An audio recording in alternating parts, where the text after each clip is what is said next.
Thank you for joining us for the Parenting at Mealtime and Playtime webinar.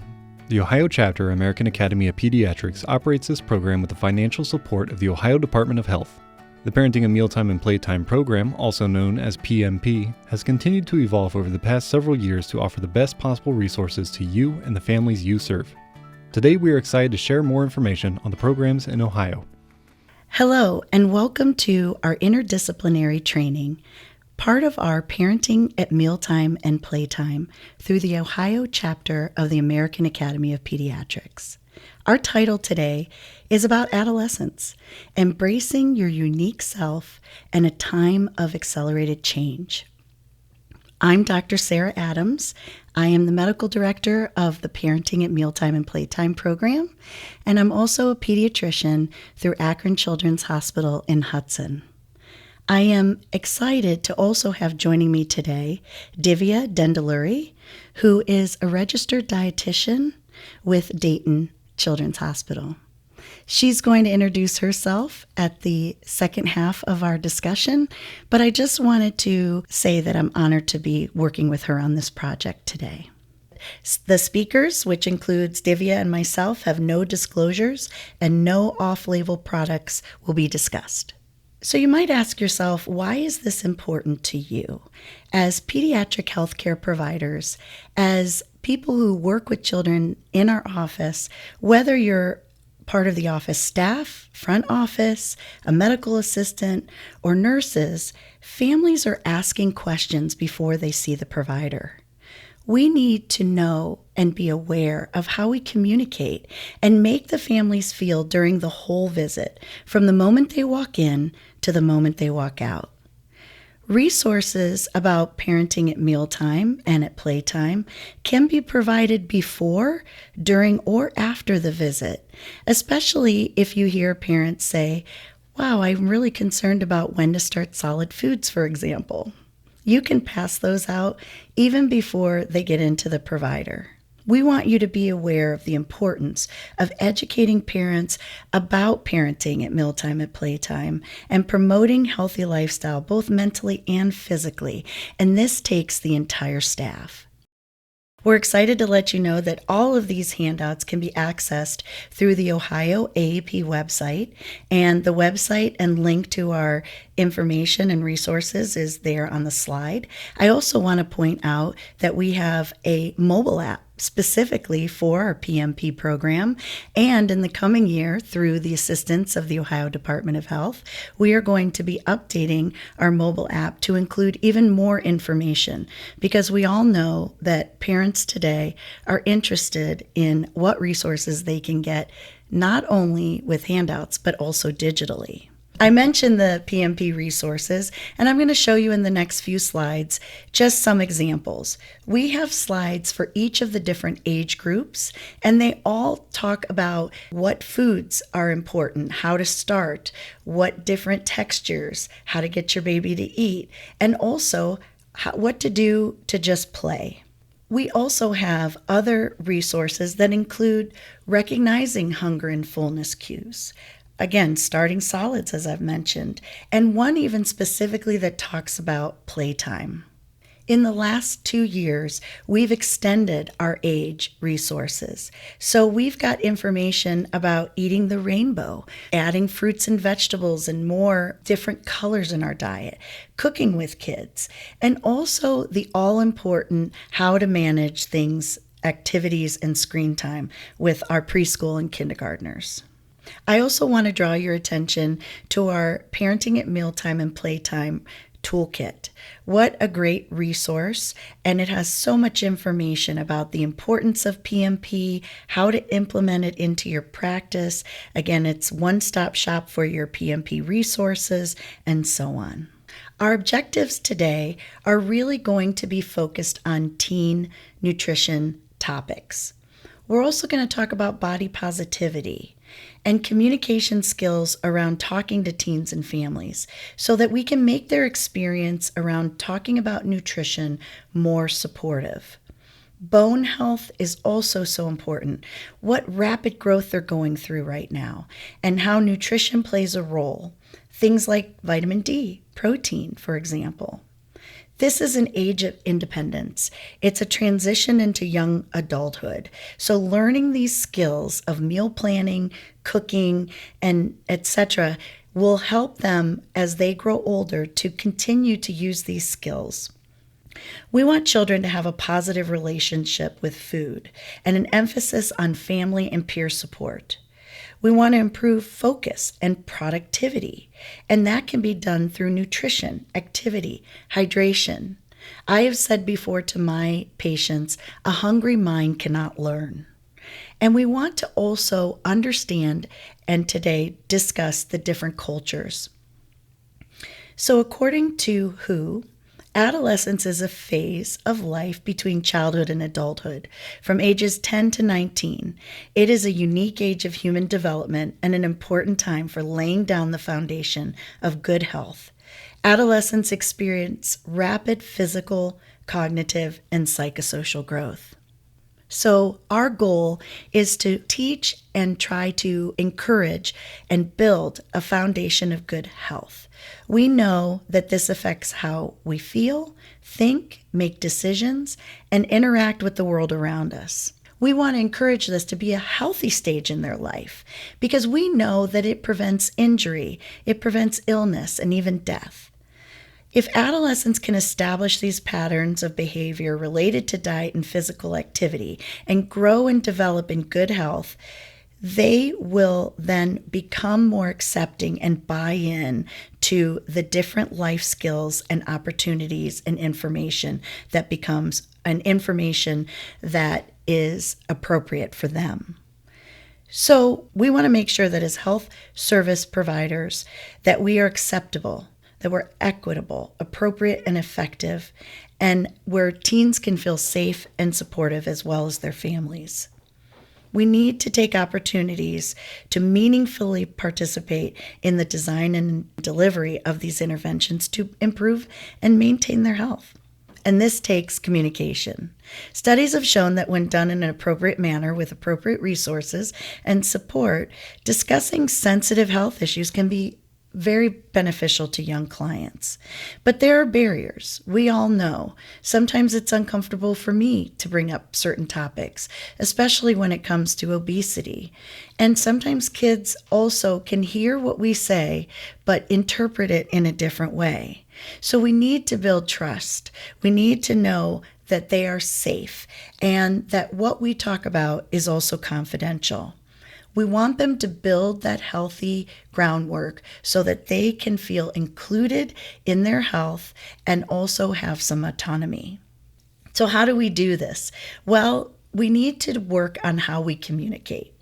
We need to create rapport. Don't be afraid when you walk into the room with a teen and their family, or maybe the teen's sitting there by themselves. Instead of just diving right in to your medical agenda, I want you to just take a moment and create some rapport.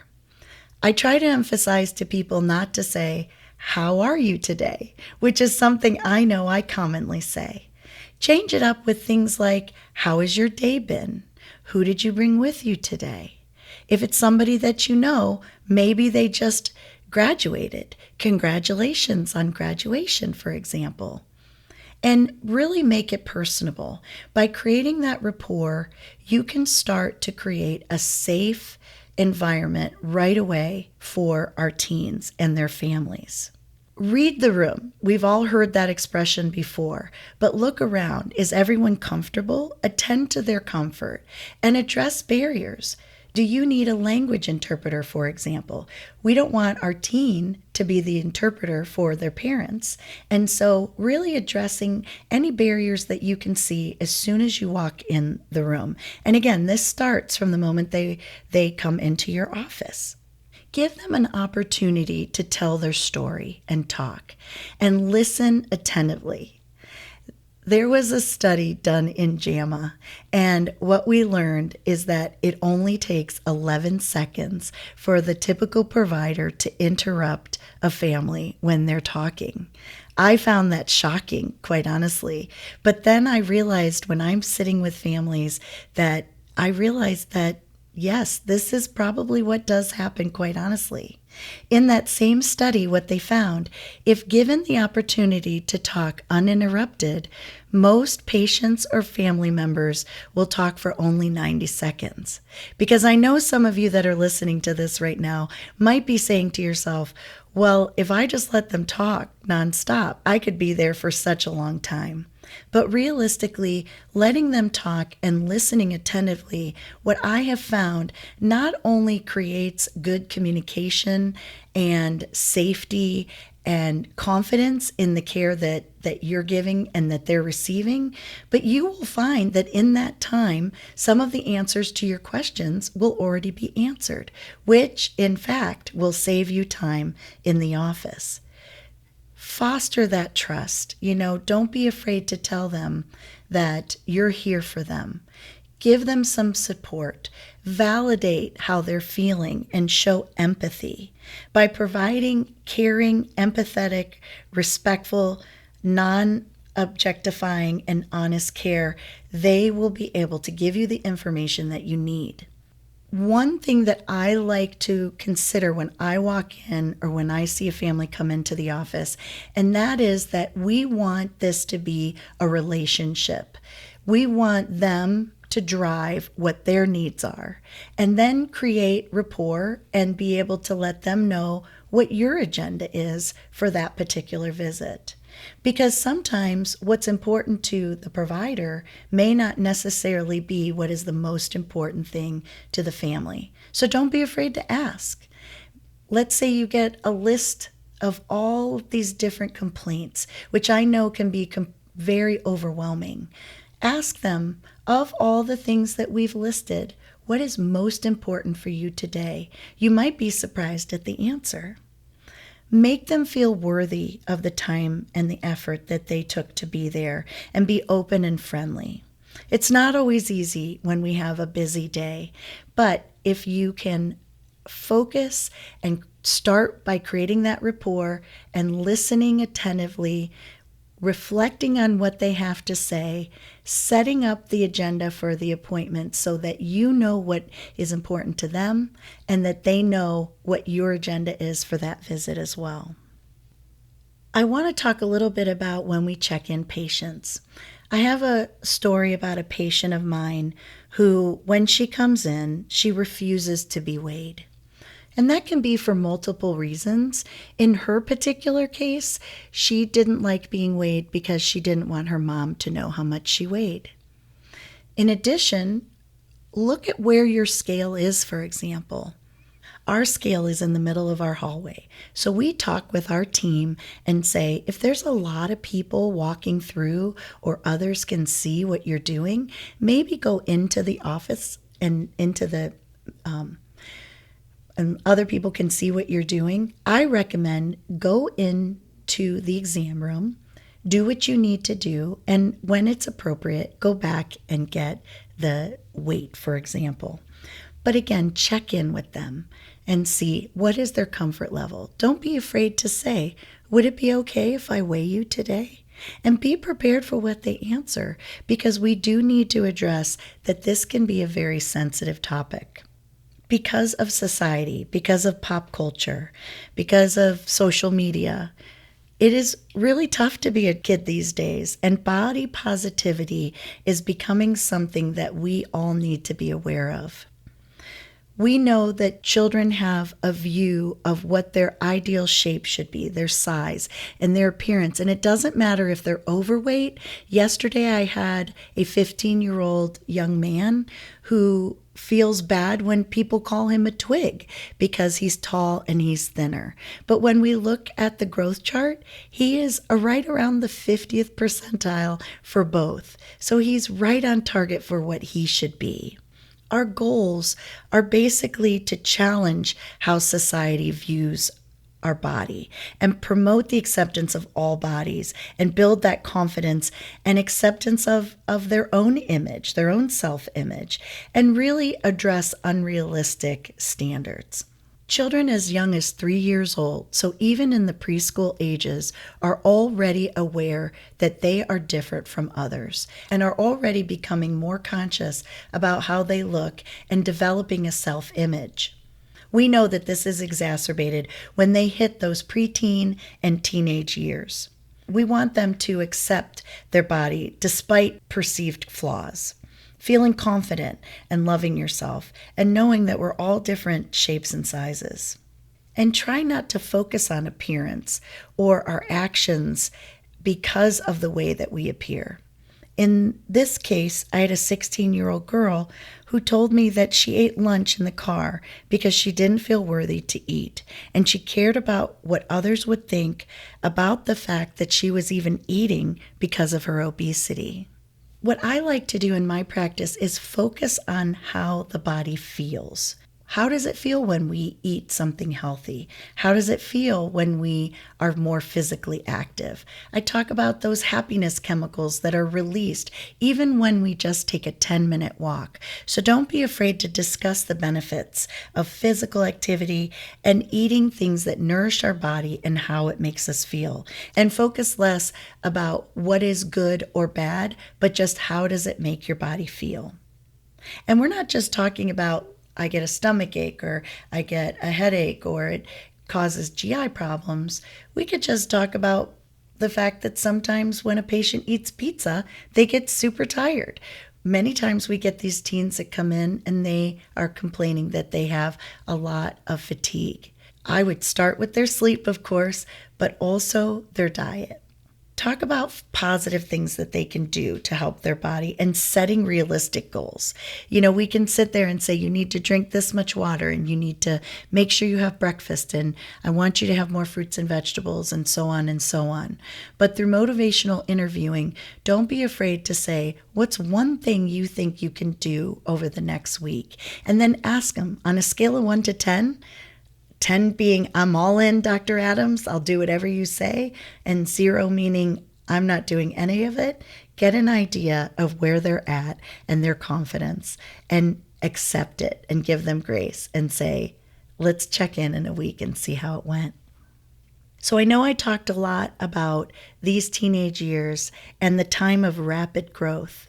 I'm going to turn the webinar over to Divya Dendaluri, who is going to introduce herself and tell you more specific details about what we can tell our patients, again, from the moment they walk in to the moment they leave, really understanding what the teen nutrition is all about, the differences between different cultures, and also how we can help them build confidence to live a healthier lifestyle. Thank you, Dr. Adams. I am Divya, a dietitian and lactation consultant at Dayton Children's Hospital. I'm really excited today to share with you some frequently asked nutrition questions and the answers to those questions. Case 1. A parent asks about changing nutritional needs during adolescence. Adolescence is a time of rapid growth and increased appetite. Adolescent children need 2,200 to 2,800 calories a day. Carbohydrates, fats, and proteins in foods provide energy and are fuel sources. It is important to add fiber-rich foods such as fruits, vegetables, nuts, beans, and whole grains to help with regular bowel movements and satiety. Foods rich in monounsaturated fats such as olive oil, peanuts, peanut butter, cashews, walnuts, canola oil, and foods rich in polyunsaturated fats such as corn oil, safflower oil, sunflower oil, sesame oil are heart-healthy fats. Foods high in saturated fats such as beef, pork, lamb, dairy, egg yolks, coconut oil, and palm oil should be limited. Proteins are building blocks for growing bodies. Foods such as lean meat, chicken, fish, dairy, eggs, tofu, beans, and nuts are good sources of protein. Additionally, foods that are rich in calcium, iron, zinc, and vitamin D support growth needs, including bone and muscle growth. Family and peers are an important part of life and help us build a positive relationship with food. Avoid labeling food as good or bad. A healthy relationship with food does not have to feel restrictive. Prepare, cook, and enjoy food together as a family. Avoid food as the primary reward or punishment. Build food routines and healthy habits. Model healthy eating behavior for your kids. Case 2. A parent asks how they can support optimal bone growth during adolescence. Calcium and vitamin D are bone building nutrients. 1300 milligrams of calcium is needed every day during adolescence to help with bone growth and development. Calcium is available in foods such as dairy, green leafy vegetables, soy-based foods such as tofu and soy milk, beans, canned fish, and calcium-fortified foods such as orange juice, bread, almond milk, and soy milk. Here are some ways to add calcium to our foods. Try adding some cheddar to your omelette. Add a yogurt to your lunch. Add white beans to your favorite soup. Maybe add a slice of cheese to your sandwich. Create a parfait with low-fat yogurt and fruit and granola. Maybe try adding dark green leafy vegetables to salads, stir-fries, and soups. Try replacing sugary drinks with milk or a milk alternative. Vitamin D helps the body to absorb calcium. Vitamin D supplements are recommended as we may not get adequate amounts of vitamin D through foods. Case 3. An 18-year-old shares that often there is no time to cook meals and takeout is the best option. What are some suggestions to make quick and balanced meals at home? Adolescence is the age of independence and transition to young adulthood. Planning ahead and making meals at home is a budget-friendly way to stay healthy. The first step would be to make a menu for the week and use it as a guide. Be sure to add a list of snacks and beverages. Balance your plate. Eat foods from all the 5 food groups every day. For example, if you have vegetables, dairy, and protein at one meal, try including a fruit and some grains in the next one. Vary your protein. Choose different protein-rich foods through the week. Use leftovers in different ways. Try leftover chicken in a stir-fry or over a salad or to make a chili. Make a grocery list and buy a mix of fresh, frozen, and shelf-stable foods. Case 4. An 18-year-old pregnant teen would like to know about nutrition during pregnancy. Nutrition needs increase during pregnancy in adolescents to support growth needs of the mother and fetus. Nutrition needs increase during pregnancy in adolescents to support growth needs of the mother and fetus. Add foods rich in iron, calcium, and vitamin D. Add a daily prenatal vitamin. Discuss support systems, including family support, support from the healthcare team, mother-baby support groups in the community, and the WIC program. Discuss breastfeeding prenatally and the impact on the health of the mother and baby. Case 5. A 14-year-old asks about hydration and caffeine intake. Water is the best way to stay hydrated. Here are some ways to increase water intake. Try infusing some flavor. Add apple slices, berries, melons, oranges, lemon slices, cucumber, mint, or basil to your water. Try different temperatures. Warm, cool, cold. You may like one over the other. Add ice cubes in different shapes or frozen berries. Add ice cubes in different shapes or frozen with berries and herbs. Choose water as the preferred beverage when eating out. A general goal is 64 ounces of water per day, which is equivalent to 8 8-ounce glasses. Be mindful of the signs of thirst, including headaches, dizziness, and the color of urine.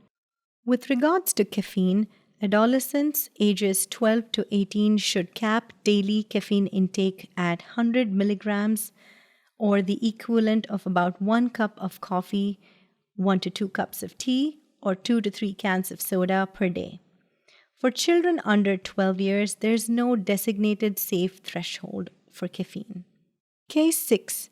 A 15-year-old is interested in knowing more about kosher, halal, and vegetarian diets. Kosher foods are those that conform to the regulations of kashrut, the Jewish dietary laws. Permitted foods include kosher certified meats and processed foods, and parev or neutral foods, including fruits, vegetables, grains, and legumes in their natural state that have been found free of insect infestation. Meat and dairy cannot be consumed together. Not all halal foods are considered kosher. Halal foods follow Islamic dietary laws from the Quran. Halal covers and designates food and drink as permissible according to Islamic law along with other aspects of life. Permitted foods include fruits and vegetables. Most kosher, vegetarian, and vegan products are considered halal. Processed foods designated as halal are permissible. Meat and dairy can be consumed together. Hinduism encourages avoiding beef, and many Hindus are lacto-vegetarians. Vegans do not eat eggs, fish, meat, poultry, and dairy, and other animal products including honey. Lacto-vegetarians do not eat eggs, fish, meat, or poultry, but do eat dairy. Ovo-lacto-vegetarians do not eat fish, meat, poultry, but eat eggs and dairy. Pescatarians do not eat meat or poultry, but may eat eggs, dairy, fish, and seafood. Flexitarians primarily eat a vegetarian diet, but occasionally do eat meat, poultry, and fish. One question that keeps popping up is the nutritional adequacy of vegetarian diets. Well-planned vegetarian meals and snacks can be nutritionally balanced. Some nutrients to be mindful for include vitamin B12. Foods rich in vitamin B12 include dairy products, eggs, and vitamin-fortified products such as cereals, breads, milk alternatives, and nutritional yeast. Vitamin D is another nutrient that we need to be mindful about. Foods that are rich in vitamin D include milk, vitamin D fortified orange juice, and other vitamin D fortified products. Calcium is also essential, and foods rich in calcium include dairy products, green leafy vegetables, broccoli, beans, and calcium fortified products such as orange juice and cereals. Protein, which includes foods like dairy products, eggs, tofu, and other soy products, beans, and nuts, is also important. Iron is essential to prevent anemia. Foods rich in iron include eggs, beans, dried fruits, whole grains, green leafy vegetables, and iron-fortified cereals and bread. Zinc is essential as well, and foods rich in zinc include nuts, beans, whole grains, fortified cereals, and dairy products. Remember that adolescence is a time of rapid growth, and building a positive relationship with food is essential.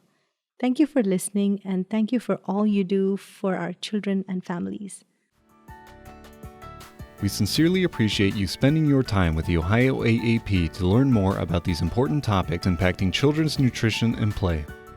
You can access the Parenting at Mealtime and Playtime resources on our Ohio AAP website. Thank you to our presenters for all they do for the Parenting at Mealtime and Playtime program and for Ohio's children. If you have any questions for Ohio AAP, please don't hesitate to call us at 614-846-6258. A big thank you to you for your ongoing efforts to assist Ohio's families.